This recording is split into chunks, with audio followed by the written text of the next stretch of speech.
Seguimos aquí a Mano Limpia, vamos a continuar con el tema de Venezuela, con la relación ahora con Cuba.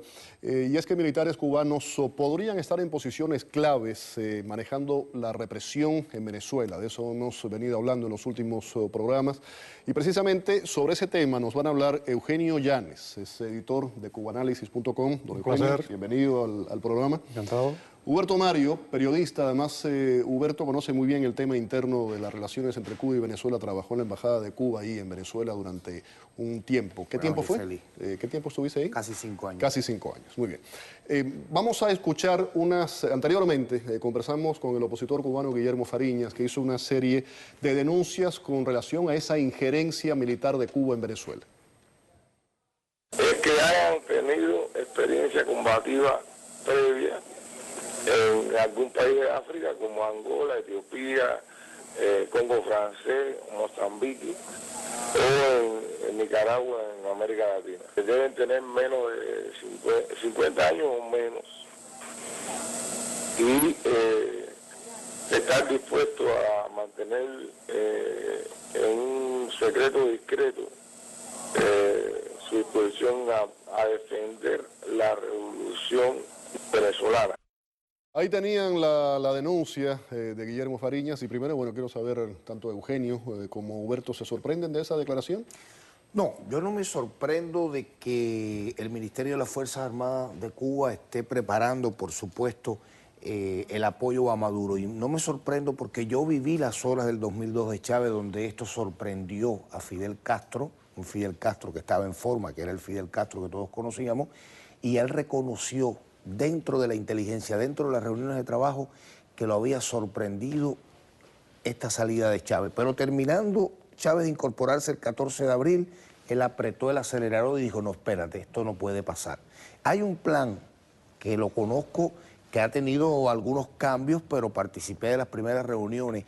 Si hubiera una guerra, que todavía no hay una guerra, si hubiera enfrentamientos como tal, una intervención cubana, por ejemplo, una guerra que Maduro no se va a ir del poder, entonces Fidel va a sacar a la colaboración civil, a los médicos y entrenadores los va a sacar de Venezuela. Tú sigues diciendo Fidel, ¿no, Raúl? Yo digo Fidel porque aunque él esté en la cama, aunque él esté moribundo, para mí todavía, y la experiencia que tengo, manda Fidel Castro en estas cosas de primer nivel. Vamos con Eugenio. Quiero primero una reacción rápida a esa denuncia de Fariñas. Yo vengo por el mismo camino, más o menos.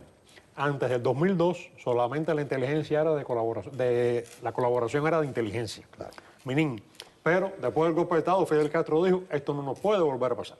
Y desde ese momento comenzó sistemáticamente una presencia permanente de altos oficiales de la Fuerza Armada, básicamente Julio Casas, Fernández Gondín, el jefe de la Dirección de la Seguridad del Estado, Julio César Gandarilla, el vicealmirante jefe de la Contrainteligencia Militar. Esa gente iba continuamente a Venezuela e iban organizando todo aquello. De manera intermitente. Hay una cosa que me gustaría, permítame un momentico, destacar. Estoy pensando en asesoría militar, no en tropas, porque el problema ya de meter tropas directamente en Venezuela, como se hizo en Angola. Es una injerencia directa ya, estar ahí. No, y además, si hay que ver cómo se va a portar Colombia o Brasil si le meten tropas directas ahí. Que además es constitucionalmente anticonstitucional, específicamente por el Código de Venezuela, el 328, que niega que se pueda hacer eso. Pero cuando el Coco hace esta denuncia, él está diciendo, y todos los cubanos lo sabemos, los cubanos que hemos vivido ahí todo este tiempo, que cuando usted regresa de una misión militar en el África, aquí está Yañez, cuando usted regresó de Angola, usted pertenece a la reserva militar. Claro, porque lo que estaba diciendo el ex militares menos de 50 años y que hayan tenido algún tipo de participación en Angola o también en Sudamérica. Está en la unidad de la reserva, pero hay algo, hay un dato importante que lo ha dicho el Coco, que ya está sucediendo en los últimos días. Están montando en los aviones, saliendo por Camagüey, muchachos entre 19 y 23 años que están volando a las unidades militares de Aragua, a las unidades que eran de Baduel, y desde ahí están saliendo a monitorear y trabajar en las marchas. Estos no son las avispas, estos son muchachos que vamos a hablar de las avispas, que son reclutas. Vamos a hacer algo, vamos a ponerle nombre, apellido y rostro a muchos de estos militares que están trabajando directa o indirectamente en Venezuela, militares cubanos estamos hablando, adelante. Bueno, nosotros, ya te había dicho el profesor... Yo tengo, por ejemplo, nombres aquí, Herminio Rodríguez. Este es un coronel de academia, Este es un coronel de formación que estuvo en el ITM, fue vicerrector del ITM, el Instituto Técnico Militar José Martí, donde se forman los oficiales de las Fuerzas Armadas, ha dirigido academias militares y ha estado en el asesoramiento que te dice Eugenio, ha estado en el asesoramiento militar en Venezuela, pero de manera intermitente. Estos oficiales, cuando caminan por Caracas, caminan vestidos de civil, con una camisa de cuadro, un pantalón, pero no van vestidos de militares. Está el caso de Andoyo, que Eugenio lo conoce bien. Adelante. Andoyo yo lo conocí desde que era teniente en el MINFAR. Una gente muy preparada, él viene de la ingeniería militar y llegó a ser segundo jefe de Estado Mayor general, fue el jefe de Estado Mayor de Arnaldo Ochoa en Etiopía. O sea, estamos hablando de una gente preparada. ¿Cuál es la importancia de Andoyo en esto? Que Andoyo es la persona en Cuba encargada en este momento de organizar los ejercicios Bastión.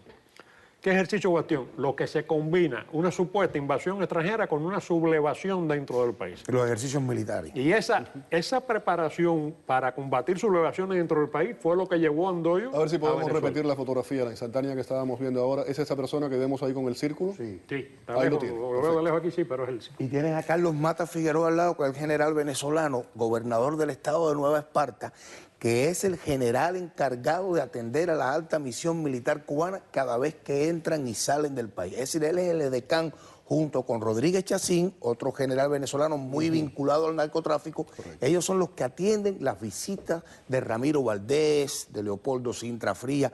Ahí quería ir a ese nombre, Leopoldo Sintra Frías. Vamos ahí. Eugenio lo conoce muy bien. Eugenio, Polo es un comandante histórico. Era jefe de la artillería, de la Dirección de Artillería de la Fuerza Armada de los años Primer 60. frente con Fidel en la sierra. La gente que viene de la columna 1 y todo. Claro. Ahora, yo cuando oigo que dicen la presencia de Polo, Polo irá de visita, de control, llega un día, se va al día siguiente, Polo no está permanentemente ahí, ni mucho menos. Y quisiera, tal vez, no va a gustar esto que digo, cuando se habla de Ramiro Valdés también. Lamentablemente Cuba ha desarrollado suficiente cantidad de represores para que tenga que ir Ramiro Valdés directamente a organizar la represión. No se dice que cuando Ramiro Valdés se fue a Venezuela, estamos hablando No, Ramiro va, ¿qué tiempo? Ramiro fue el que intervino la CAN-TV. Cuando ya Cuba... ¿Hace 3 años eso? Sí, casi 4. Cuando estaba la crisis energética. Sí, cuando ya Cuba toma la Orchila, que ya Chávez está en el poder, que Fidel, ahí está la subbase Lourdes, de ahí sale el cable coaxial. Ahí lo tenemos con Maduro. Ahí sí, porque él es el agente topo para Ramiro. Maduro es agente de la inteligencia cubana antes de guiar Chávez al poder. Eso tiene que quedar claro. Desde que pasó por Cuba. No. Agente topo. Sí, el topo es su nombre. A pesar de que es muy bruto, pero no es porque es ahora bruto. Pero le viene Ese es su nombre. Ok. Nicolás Maduro es agente de la inteligencia cubana desde el año 97, principio del 97. Ok. Pero estamos en los militares. Polo, Sintra Fría, viene, pero los generales cubanos que estamos hablando tienen 30 o 40 personas en su ayudantía. La ayudantía del general atiende diversas actividades, entonces él delega, tú vas a esto, tú vas a aquello, tú te encargas de esto, y los venezolanos van asumiendo esta asesoría. Ahora sí te puedo decir, con responsabilidad, aquí en la televisión, que las importantes zonas militares de Venezuela que están en Aragua tienen el asesoramiento militar cubano. Y no se mueve un dedo ahí si no mandan los asesores, si no lo orientan los asesores cubanos. Quiero regresar con Ramiro Valdés. Se dice que fue el, ¿cómo lo ponemos?, el artífice, el mediador en un momento determinado entre Maduro y Cabello. Yo no creo que haya sido el mediador. Yo lo que creo es que la formación de Diosdado no es que responda a uno o a otro. Diosdado es más militar. Los militares venezolanos obedecen. Es militar. Claro. Sí, pero es más militar en su forma de accionar. Y yo te diría, en mi opinión, la palabra mediador no me suena para Ramiro, pero sí te diría, él que le puso la presión a Diosdado, sí. Claro. Porque en eso sí Ramiro es especialista. Porque Diosdado, que tenía una posición que no le gustaba a Cuba y a partir de determinado momento empezó a entender una serie de cosas, empezó a tranquilizarse y no ha cuestionado más. Yo no sé cuántos expedientes, cuántas grabaciones, cuántos videos puede tener el aparato de inteligencia cubano de Diosdado Cabello. Pero en este momento, aparentemente no hay choque entre Diosdado y Cabello. Y ellos saben que una pelea con Ramiro Valdés, porque a ellos se lo dan también, cuando ellos van a La Habana a pasar entrenamientos, a ellos les enseñan eso. Hay un general cubano que no se habla mucho, que es Alejandro Ronda Marrero, el general de los pinchos duros. De los pinchos duros. Que si Ramiro te quiere desaparecer, Alejandro se encarga de desaparecer. Es decir, eso lo sabe Cabello. Cabello sabe que si hay que matarlo, Alejandro lo mata. Fue el que organizó el atentado a Pinochet. Y a Letelier. No, el de Letelier fue quien... No, a Somoza. Fue el que tumbó a Somoza. Fue el que tumbó a Somoza, fue el que preparó eso. ¿Hay algún otro alto nombre de militar que creo que sería necesario mencionar dentro de esos nombres? Que se nos escape. Yo lo que quisiera insistir, más que un nombre, es el concepto este. A veces queremos ver a esos militares como si estuvieran de uniforme en la calle. En Cuba hubo soviéticos durante 30 años y nunca se vestieron de uniforme, siempre estaban vestidos de civil. E insisto, son asesores. Ese cuento que oigo a veces, que un sargento le da orden a un coronel, eso no pasa en ningún ejército del mundo, hasta por un problema elemental de dignidad personal. Han salido algunos videos, algunos audios han salido de que han descubierto cubanos en las marchas. Cuba se está cuidando mucho de eso. Tiene que cuidarse. Es decir, esto no es que vamos con los cubanos ahí. Esto está ya ensayado, como dice Eugenio, esto está preparado. El trabajo sucio hay que hacerlo limpiamente. Limpiamente. Entonces, ¿qué pasa?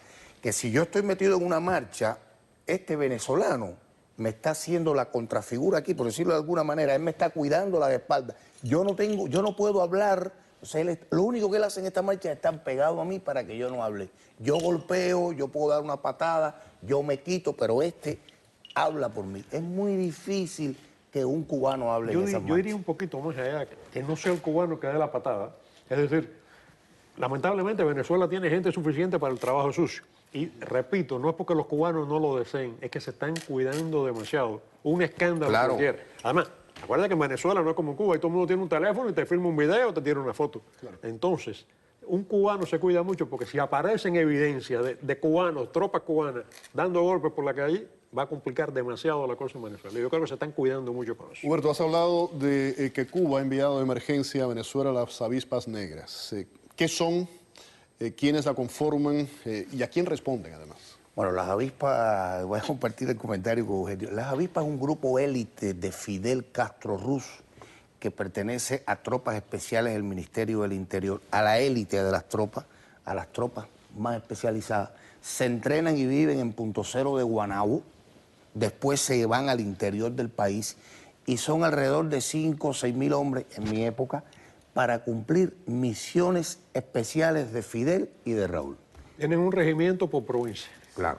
Claro, no sé decirte ahora, Artemisa y Mayabek, que son pequeñas, no sé cómo quedan, pero le decían el cuarto ejército, sí, porque estaba Occidente, Centro, Oriente, pero estaba después esa unidad. Son tropas especiales al nivel comparable con los Navy SEALs o con los Boinas Verdes. Fueron entrenados en el Cacho los primeros y después siguió, mientras estuvieron los vietnamitas en Pinar del Río, los vietnamitas entrenaron al grupo de las avispas en el PT-1 y el PT-2. Y los coreanos. Y los coreanos. Pero además de eso, ellos, avispas negras para nosotros porque se ponen la boina negra, pero cuando salen, por ejemplo, la mayoría de la escolta de estos dos cuando salen, no el primer anillo, los demás anillos y la ida y la vuelta, la ida es que tú llegas primero y te vas después, todos esos son avispas.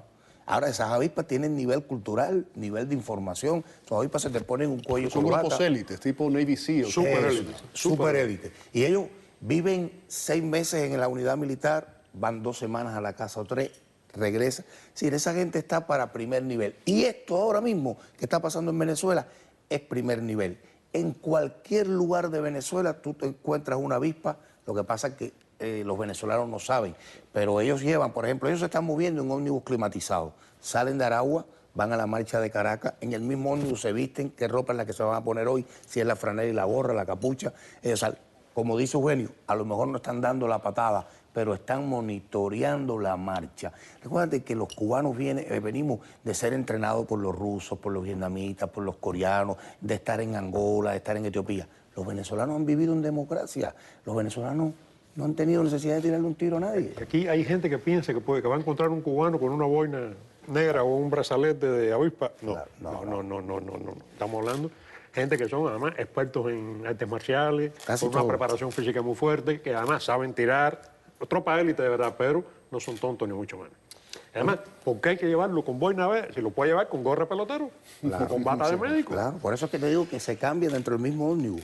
Eugenio y Huberto, muchísimas gracias por haber estado aquí. Muy interesante la información. Gracias. Gracias. Vamos a la pausa. Al regreso vamos a hablar de dos procesos electorales del fin de semana que han sacudido literalmente a América Latina. Vamos a volver con los detalles. Podemos